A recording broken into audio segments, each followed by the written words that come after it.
This happened when I was around 10 years old. I was trick-or-treating with my cousin and 2 friends. I was dressed in a Scream mask, my cousin was dressed as Freddy Krueger, and my friends were a pirate and the Terminator. We always went to the neighborhood adjacent to ours, aka the rich people neighborhood, because they gave out better candy. We were on our way back to my house, hitting any houses we had missed along the way. We noticed a house with a lot of decorations. Wondering how we had missed it, we headed over and knocked on the door.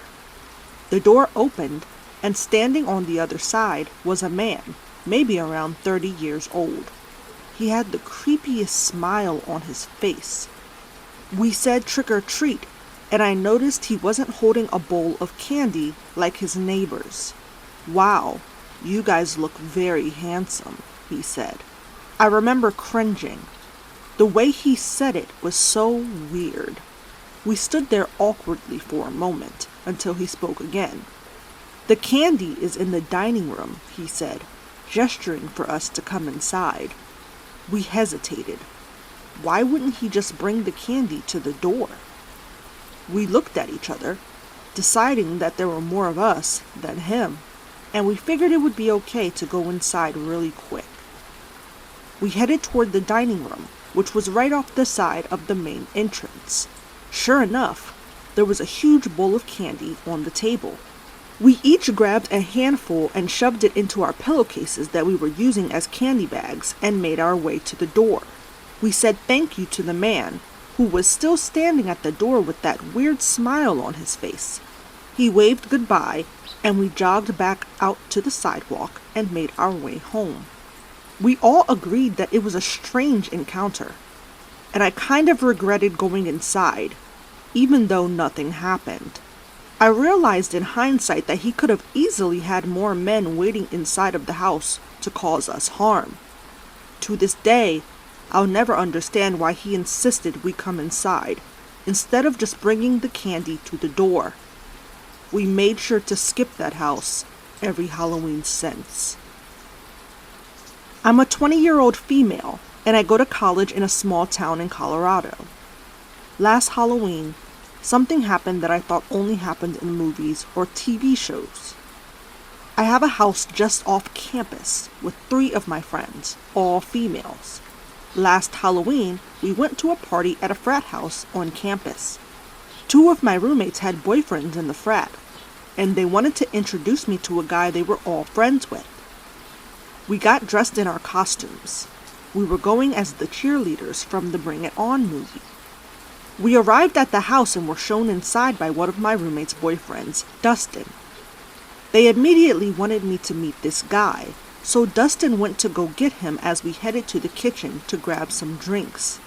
As I was pouring some cranberry juice into my vodka, Dustin walked in with his friend, Corey. I actually recognized Corey from campus as the creepy guy who would stare at me in one of my classes. He also worked in the campus bookstore, which I avoided after noticing him watching me there as well.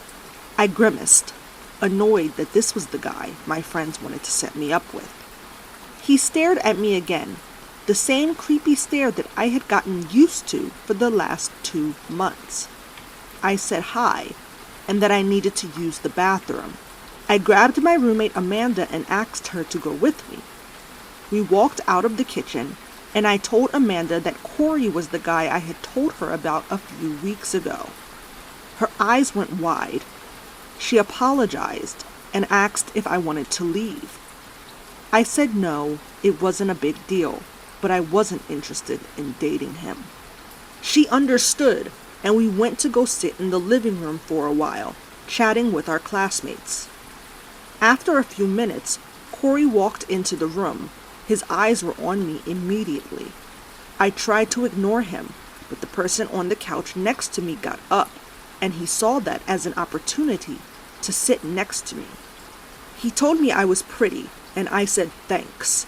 I was already planning my exit in my head.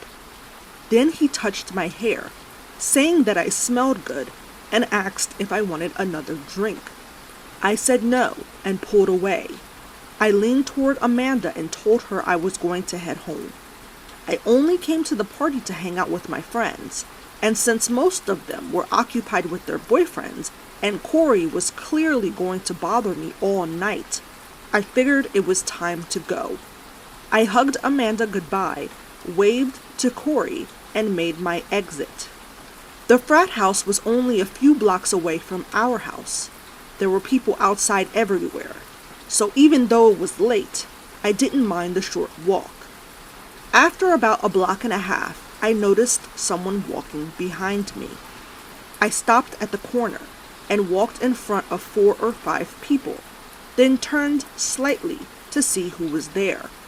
Corey was walking up the street, about 50 feet from where I was. I turned back around, hoping he hadn't seen me seeing him. As the light turned red, I quickly made my way across the street, wondering why the hell this man had decided to follow me. Eventually, I turned onto my street. I could still hear his heavy footsteps on the wet concrete behind me.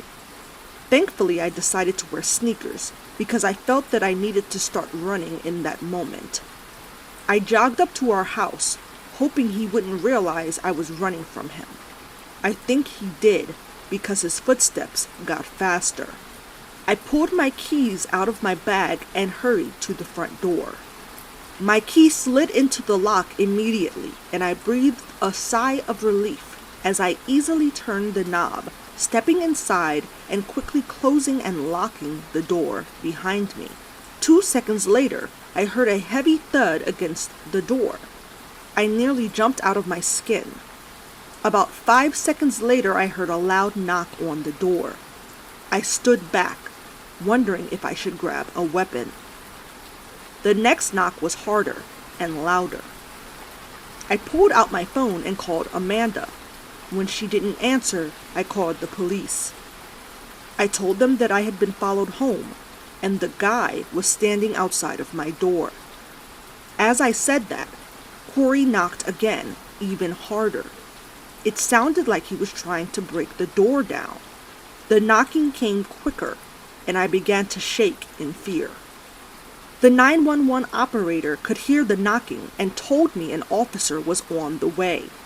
After a few more moments of intense knocking, he finally stopped. I thought that maybe he had given up. After a minute or two, I heard the sliding back door open. I hadn't thought to check if that door was locked or not. There was a curtain over the door, and I watched in horror as it was pushed aside, revealing Corey. I ran back to the front of the house, opening the door and running outside before he could make his way to me. I sprinted down the sidewalk and around the corner, hoping to lose him. A moment later, I saw police lights. I took a risk and ran in the middle of the street, flagging down the car. I told them that I had just called, and the guy knocking on my door had broken in. The cops pulled to the side of the road and they both got out. One officer stayed with me, while the other began to jog to our house. That's when Corey came around the corner, running hard. I pointed to him, telling the cop that that was the guy, and the officer told him to stop. He made Corey stand to the side of the police car. Corey immediately stated that he was just joking around, as the officer patted him down. He pulled a large pocket knife out of Corey's back pocket. Corey said he always carried that with him. Thankfully, the cop didn't believe him. They put him in cuffs and into the back of the car. The cops waited with me until Amanda arrived, and after getting into her car, we followed the police to the station. I told the cops what had happened, about him following me on campus, the brief encounter at the party, him finding his way into the house. Corey confessed to the break-in as soon as the cops began questioning him. He was charged with breaking and entering, and the campus police were notified. He was expelled from school as well. I was relieved I wouldn't be seeing him anymore, but I still had to talk to my roommates about leaving that door unlocked. This happened 2 Halloweens ago. I don't really like going out, and it was my first Halloween in my own apartment. so I figured I would order some pizza, pick up some Samuel Adams, and watch some movies, just enjoying an evening in alone. I live on the top floor of a 13-story apartment complex. That night, as I was finishing my third slice of pizza, I heard a loud thud coming from the apartment next door. I ignored it, thinking that my neighbor was just getting a little bit rowdy. It was Halloween, after all. A few moments later, I could hear another thud, and I could also hear some muffled yelling. It wasn't too loud, so I just turned the volume up on my movie. I had decided to order some more food, so about 30 minutes later, I headed downstairs to greet the delivery person. As I was leaving my apartment, a man exited the unit next door. He was dressed as the Flash. If you don't know the Flash, he's a DC superhero, and his costume is red and yellow. He looked at me and nodded. I looked back, and we both headed to the elevator. Once we got on, the man turned to me and said, "You live next door, huh? Staying in tonight?" I nodded. "Yeah, I'm just chillin', watching some horror flicks I haven't seen before." "You headed to a party?" He looked at me and nodded, and we rode the rest of the way down in silence. The elevator reached the ground floor, and the guy said goodnight as we both headed to the door. I greeted the delivery man, tipped, and went back upstairs. The next morning, I decided to get some caffeine and some breakfast, and had my heart set on a coffee and a sandwich from Dunkin'. As I was getting ready to leave, there was a knock on my door. I grabbed my keys and opened the door to see 2 cops standing right in front of me. The cops greeted me and asked if I lived in the apartment. I said yes. They asked if I was home last night, and I said yes, watching some movies. They asked if I had heard anything coming from the apartment next door. I shrugged and said yeah, a bit of noise, but I didn't think anything of it. Noise is to be expected in an apartment complex. I asked what was going on, and the cops then told me that my neighbor was found dead by his brother that morning. I was shocked. I had assumed that the person I had seen leaving the apartment before was my neighbor. I never really got a good look at the guy, as he was wearing a mask. I guess the cops noticed the look of concern on my face and asked if I knew my neighbor. I said no, but that I had seen someone leaving that apartment late last night. I ended up giving the police a full description of the man in the Flash costume, the best that I could, anyway, and told them about the thuds and around what time I had heard them. I later found out that they had found the guy. He was the boyfriend of my neighbor's ex. She had set him up and had her current boyfriend rough him up. The guy left, not realizing that he had actually killed him.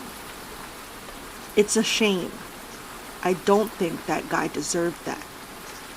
But I get chills every now and then, remembering that I had spoken to his murderer just moments after it had went down.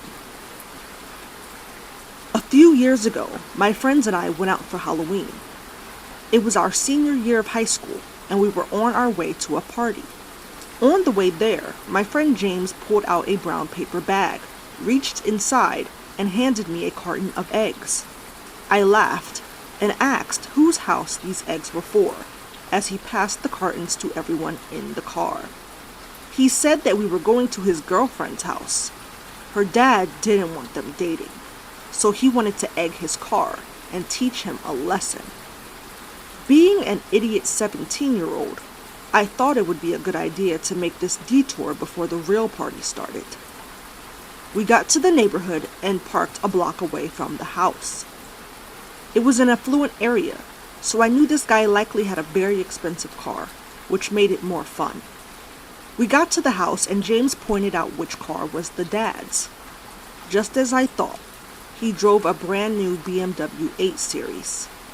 We started egging the car, chucking the eggs as fast and hard as we could so that we could hopefully make a quick getaway.